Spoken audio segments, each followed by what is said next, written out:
An Atlanta CDC doctor who played a prime role in the discovery of AIDS is speaking tonight about COVID-19.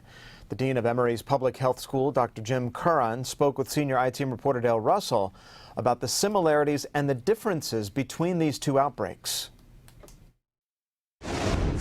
Well, the first cases of what we now term as AIDS were discovered and reported to the CDC in June of 1981. Dr. Jim Curran was on the forefront of history. At the time, he and a devoted team of CDC scientists did the first field work that led to the discovery of what we now call AIDS. There's a major increase in a terrible, fatal condition. While his team worked across the globe, scientists searched for the cause and a cure. And survivors and family members walked, quilted, and cried about the devastating loss of life. My partner, my life mate, and he died of AIDS. Dr. Curran sees two key parallels to today's COVID-19 virus. First, the extreme importance of caring for the desperately ill.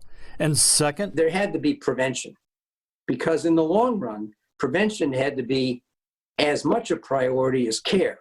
Dr. Curran says there are dramatic differences as well. Anyone can get COVID-19. AIDS was largely confined to gay men and IV drug users. Now, the ways it was transmitted carried with it a huge stigma that the coronavirus doesn't really have. How do you equate the two at all, or do you?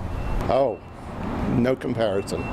I met Frank Sharon in the early 80s when he was a gay activist advising the Atlanta police during the missing and murdered children investigation. Sharon, now a restaurant owner, says reaction to COVID-19 is a far cry from AIDS. In this one, people are going out of their way to be loving and sharing and compassionate. Back then, the people were almost like they were lepers.